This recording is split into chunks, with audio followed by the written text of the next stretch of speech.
Buenos días, buenas tardes, buenas noches. Le habla Fernando Garzón Orellana, director de Informe Ecuador, productor de este programa.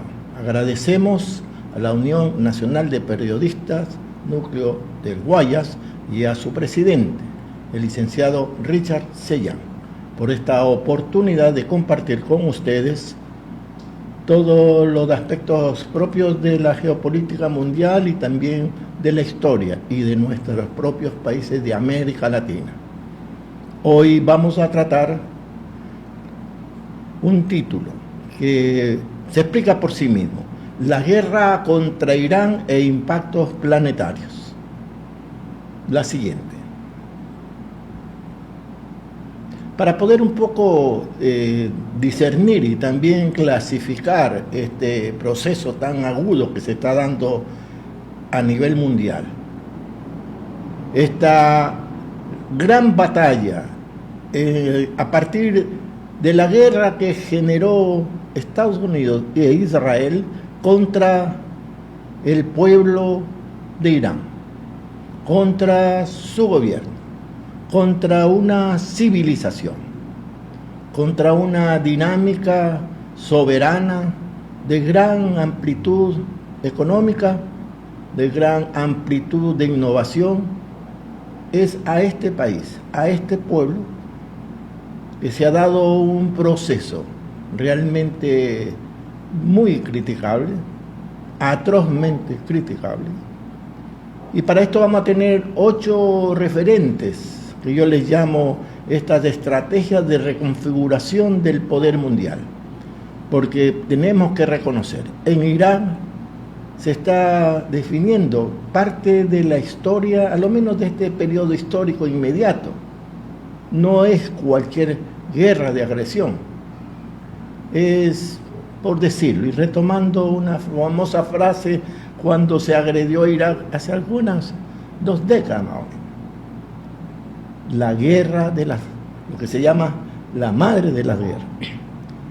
Son estos 8 referentes a los que vamos a hacer una clara indicación para poder analizar en forma bastante ordenada y estructurada, lo que a mi forma de entender nos permite no solamente ubicar el contexto presente, sino las proyecciones futuras como una opción de generar políticas estratégicas para la humanidad y en particular para cada uno de nuestros pueblos.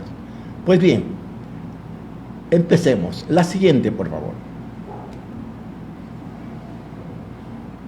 Vale entonces tener en cuenta que este punto sobre equilibrio estratégico militar, que es una opción de futuro, es una necesidad de paz, es una necesidad de desarrollo armónico de todos los pueblos, es una necesidad, pero que en el tiempo presente, por no decir desde ya muchas décadas, casi podríamos decir, aunque suene medio atrevido desde el punto de vista de la imaginación, siglos.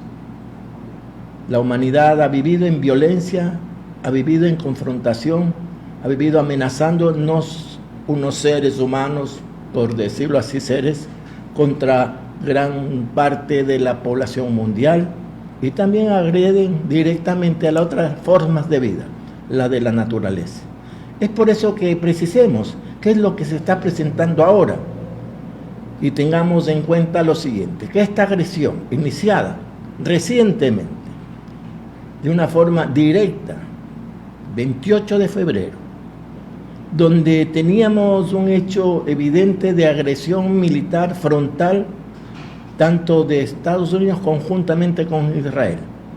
Pero tenemos ahí un mapa que nos identifica claramente dónde han sido generadas estos procesos de ataque, en donde el conflicto iniciado por Estados Unidos e Israel contra Irán pone en jaque a la región.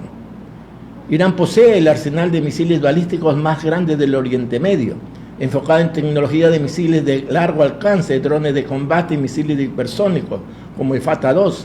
Su estrategia defensiva prioriza misiles que son parte de este gran arsenal que tiene Irán, fruto de su desarrollo económico y tecnológico, en donde se prioriza misiles de combustible sólido y líquido, y la serie Fateh, que se está ahora conociendo como un arma muy eficaz, también que han capaces de alcanzar objetivos a 2.000 kilómetros o más.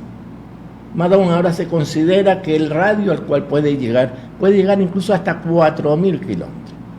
El Fatah, que se lanzó hace pocos días, una semana más o menos, llegó a casi 2.000 metros, más allá de lo que se había considerado originalmente. Tenemos entonces misiles balísticos de crucero. Hay también misiles balísticos, incluyendo el Shahab 123 y la serie Fatah a la que hemos mencionado. Y también estos misiles son hipersónicos. Se destaca el Fatah 2, que lo hemos mencionado, que es capaz de planear a Mach 15, velocidad increíble. Y lo más determinante, evadir sistemas de defensa tradicional. La famosa cúpula de hierro u otros nombres que le han dado a la que se consideraba invencible, totalmente eficaz, que tenía Israel con Estados Unidos, eso entró en crisis, porque estos misiles prácticamente entraban como dueños del teatro de operaciones libremente por la capacidad tecnológica que tenían estos misiles. Es así que tenemos ahí en el mapa donde nomás han sido generados estas confrontaciones vinculadas al uso de misiles, del espacio aéreo. Entonces tenemos bases militares, tenemos centros de mando, incluso zonas de hábitat de los técnicos que operaban o donde eran los centros de operaciones de los ámbitos de defensa de Israel. Y cuando hablamos de bases militares, estamos hablando de bases militares de los Estados Unidos, en diferentes partes, no solo en Bahrein, también en Qatar, también en Emiratos Árabes Unidos y obviamente en el propio Israel, en particular en las zonas que son generadas en torno a los centros de mando y centros de operaciones de Israel. E incluso el último a unos 60 kilómetros cercanos a Dimona, que es la zona principal donde están los que siempre niega a Israel el asunto de las bombas nucleares. Tenemos entonces que al momento actual es evidente que Irán ha logrado destruir en gran parte todo lo que son las dinámicas operativas de las bases militares norteamericanas cercanas, ahí en el llamado Medio Oriente. Y eso nos da una pauta que hay un criterio ya generalizado, incluso de los medios occidentales, que hasta el momento Irán está realmente generando nuevas victorias, está derrotando a esa poderosa nación y sus poderosos armamentos, como el de Estados Unidos y el propio Israel, que es el sexto ejército o fuerzas armadas que existen en el nivel mundial y a la primera en la zona de los países arábigos y también los otros que están en África y el Medio Oriente. Vamos a seguir viendo en este contexto qué es lo que tenemos en la siguiente diapositiva, en donde hemos formulado esta línea de una economía equilibrada de bloques.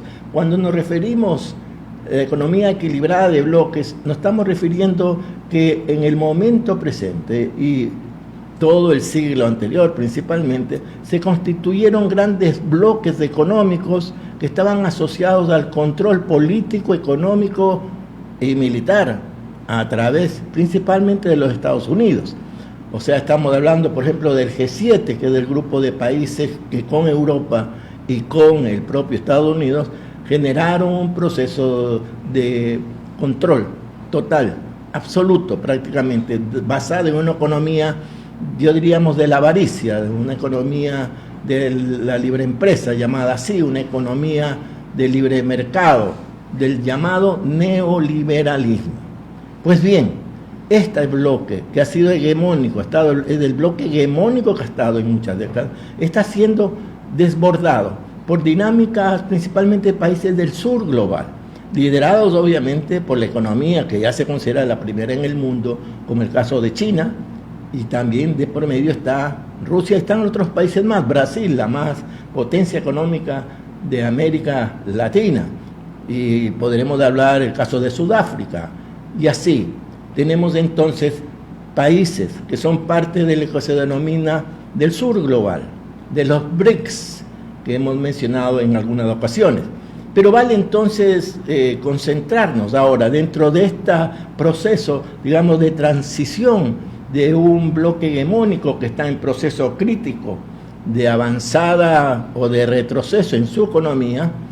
Hay una confrontación abierta de grandes intereses en donde el bloque del sur global, los BRICS principalmente, han logrado un poco ir desbordando el control del mercado, el control de las transacciones financieras, y han ido debilitando ese rol hegemónico que ha tenido los grandes capitales, las grandes transnacionales y empresas de América Latina.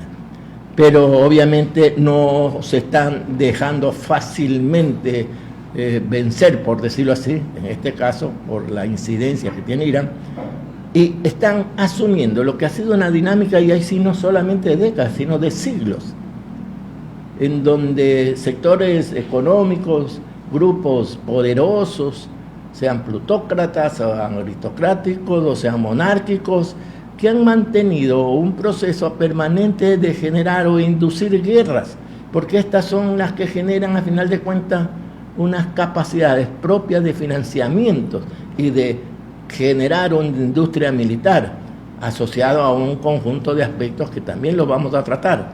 Entonces son los fabricantes de armas que se lucran con la guerra de Trump contra Irán.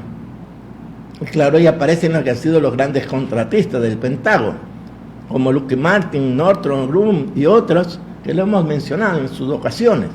Tenemos entonces que incluso la revista Forbes acaba de publicar una última clasificación anual de multimillonarios del mundo, y no hay que sorprenderse. Por ejemplo, la riqueza de los multimillonarios del mundo ha alcanzado ya el equivalente al 17% del Producto Interno Bruto mundial.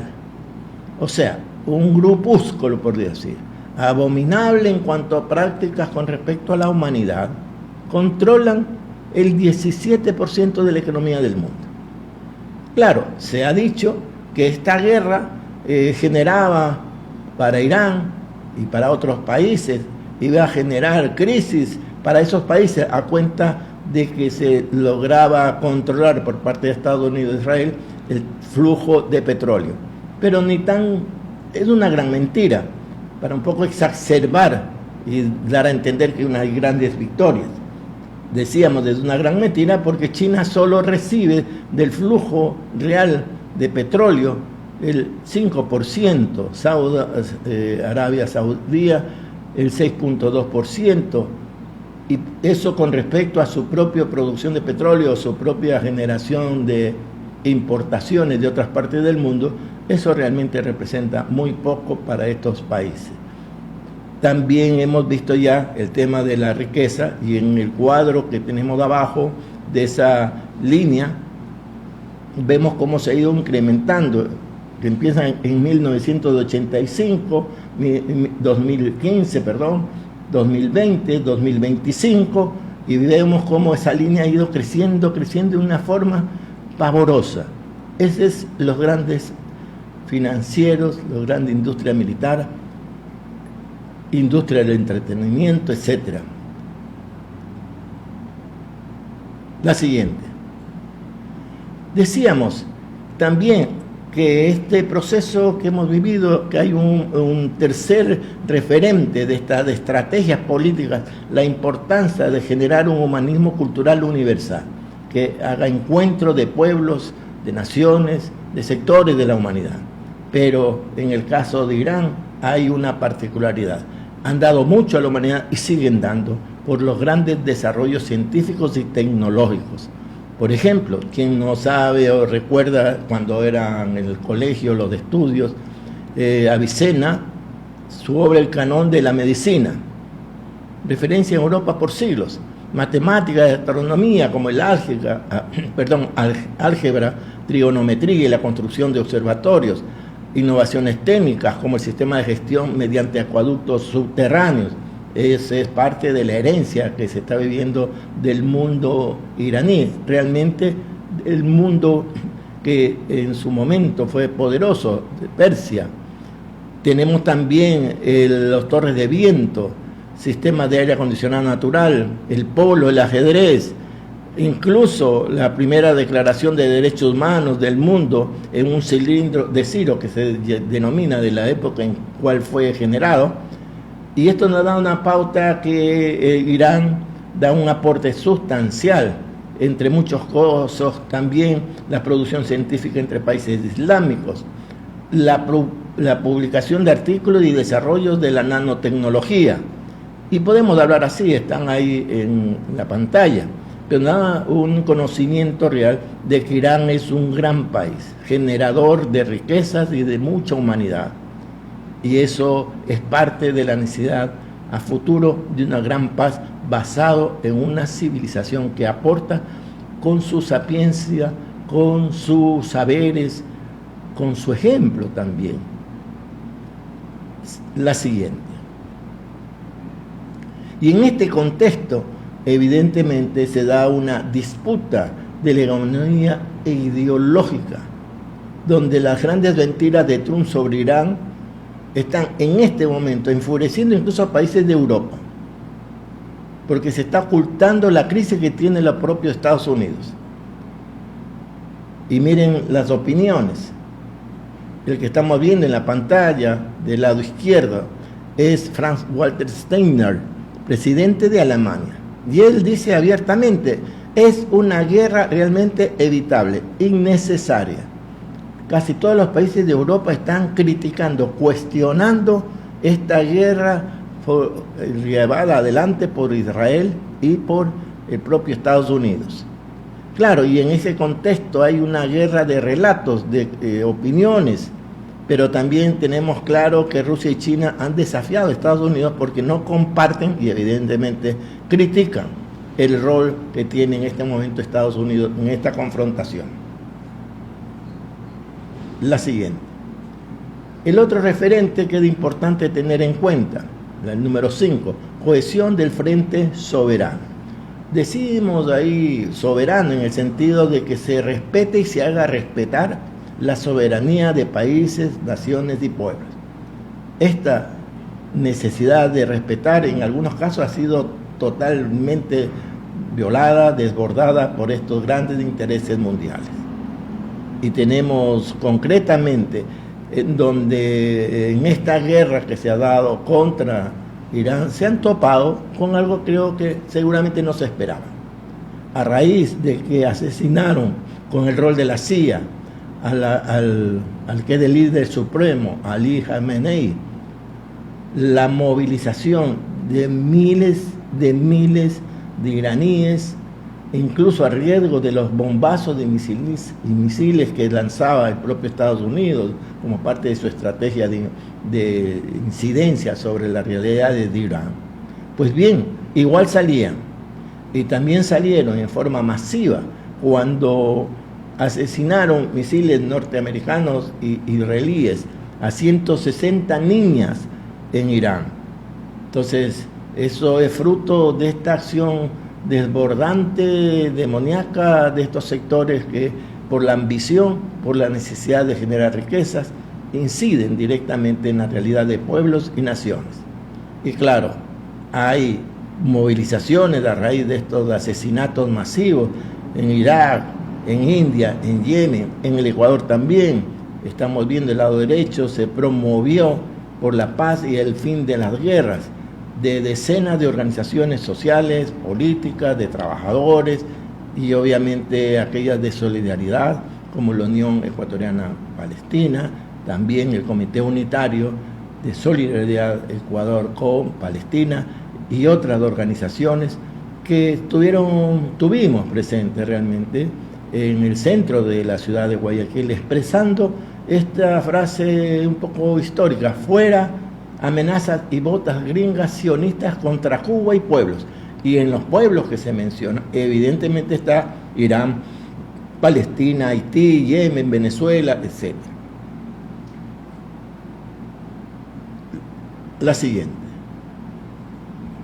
Y en este marco vale también tratar dos ejes estratégicos, que son democracia de pueblos y naciones y paz soberana y justa. Y en este marco tenemos elementos muy importantes, porque Estados Unidos presenta un plan de paz de 15 puntos, mientras planea el despliegue de 3.000 soldados de élite en el Golfo.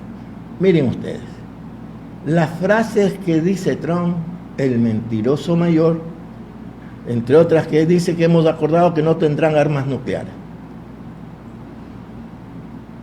Claro, Irán en su momento e inmediatamente cuestionó directamente esta afirmación. Dice, no llames de acuerdo a tu derrota. Eso pasó hace una semana o menos.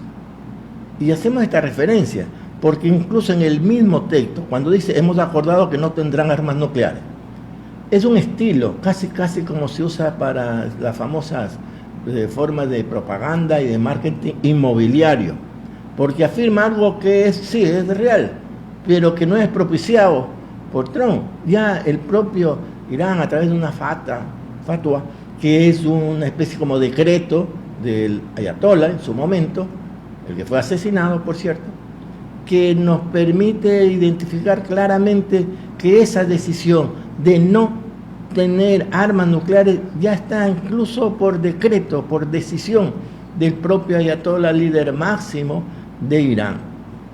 Y lo que afirma Trump es, digamos, algo que ya existe, pero lo asume y confunde a la gente porque quiere generar una supuesta victoria. No tiene ninguna victoria. Igual, cuando dice en forma absurda que está en un plan de paz de 15 puntos, como que si él está planteando la paz, como que si él está generando un plan de paz. Bueno, está reproduciendo lo que hizo con Gaza, lo que intenta hacer también con Ucrania, lo que avanzó de una forma déspota, de una forma traicionera y de una forma atroz, de amenazas, incluso de muerte, con Venezuela, después del secuestro del presidente constitucional Maduro, lo que intenta hacer con Cuba.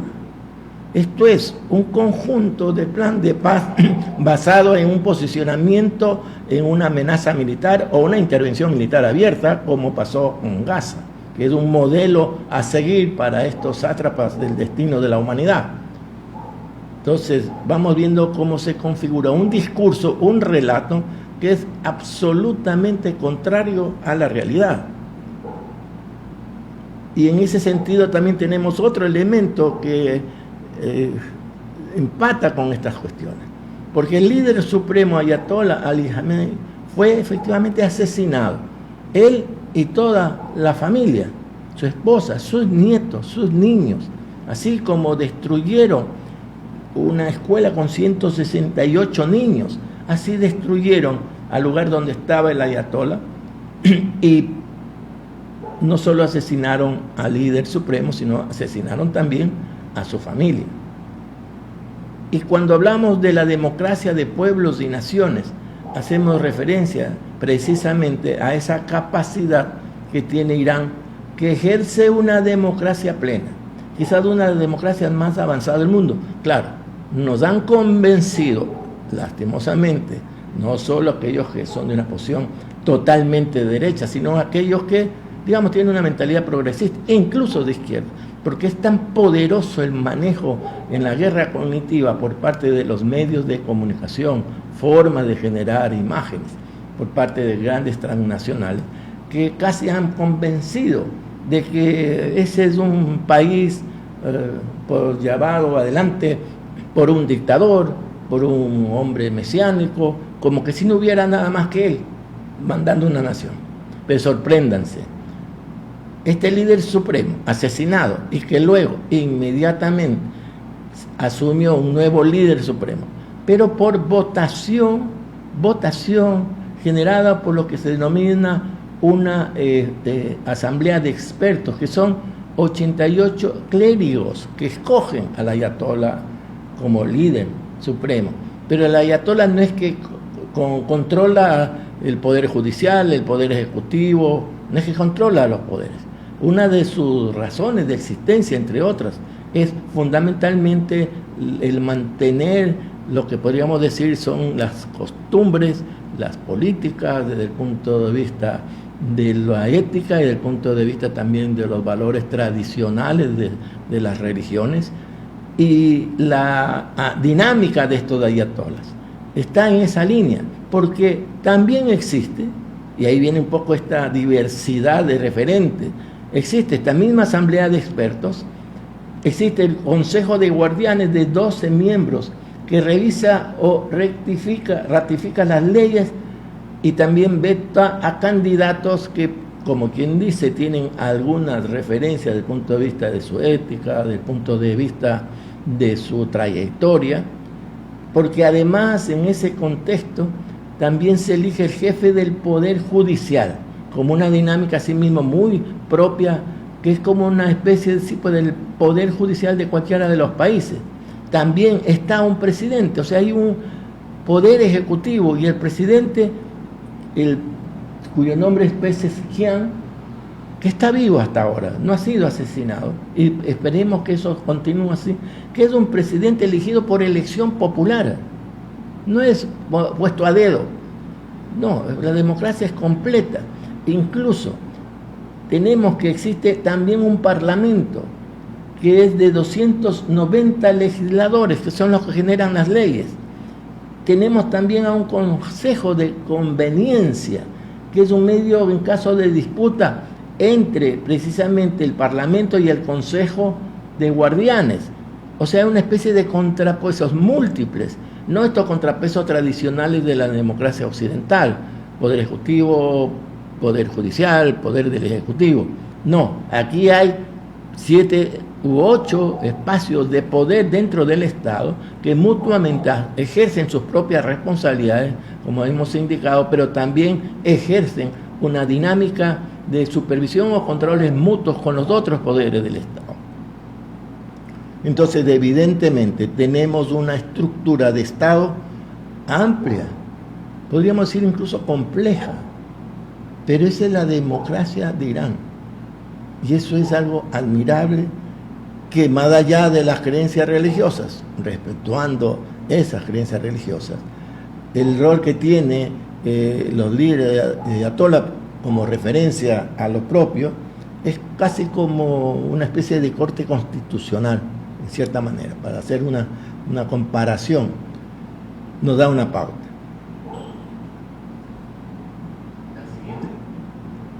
La siguiente que creo. Entonces, para hacer entonces un resumen de esto, lo fundamental, ¿qué es lo que se espera para los próximos momentos de acuerdo a esta dinámica?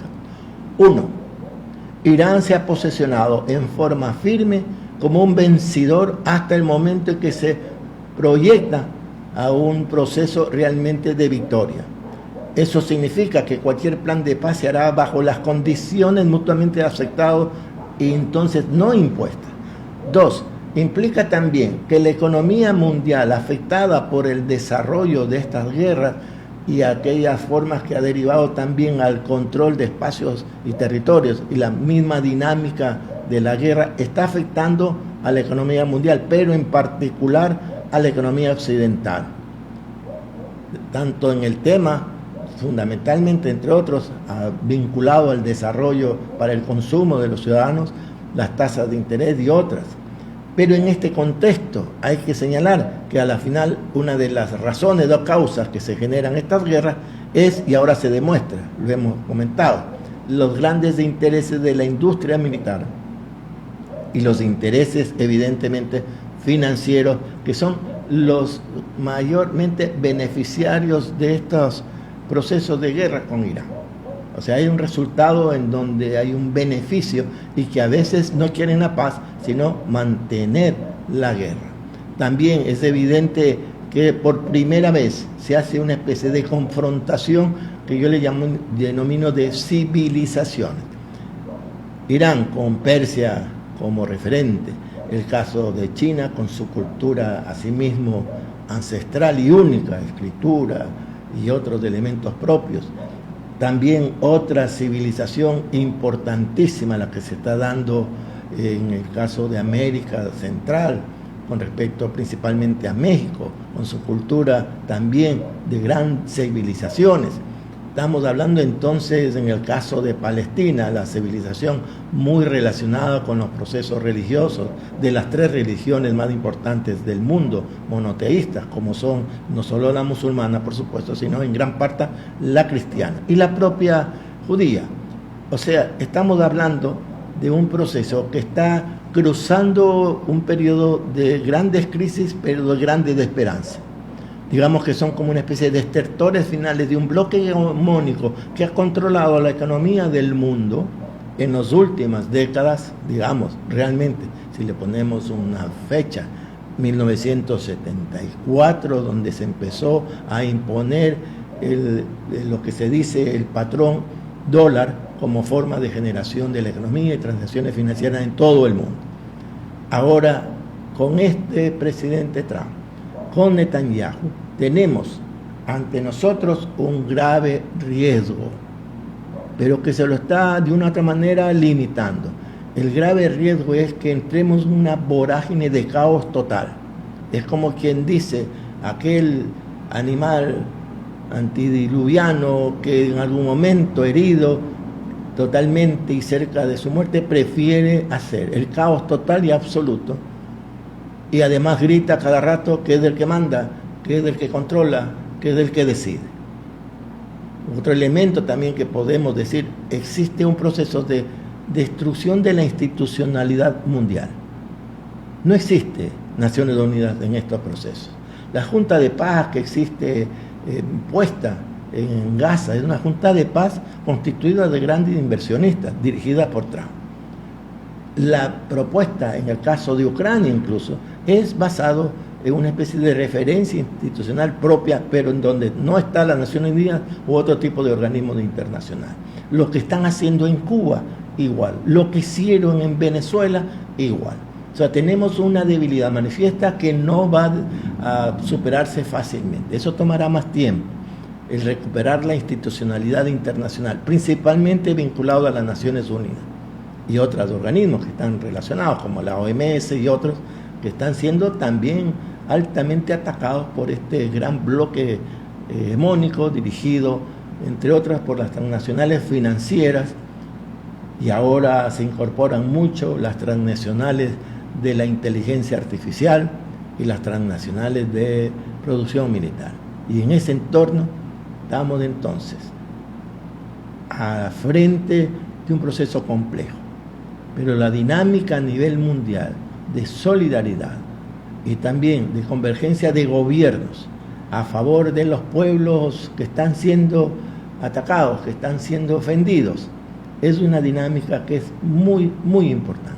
Una que es una referencia importante, la flotilla, el convoy que ya está llegando a Cuba, que es también una forma de apoyo a Cuba, simbólico, claro, pero con una presencia de cientos de compañeros y compañeras, como el caso de Nicolás León, ecuatoriana, que es parte, también se convoya a Cuba y que luego va a Barcelona junto a muchas personas solidarias de todo el mundo para hacer la flotilla a gas, volverla a hacer, con graves riesgos de su propia seguridad y vida incluso.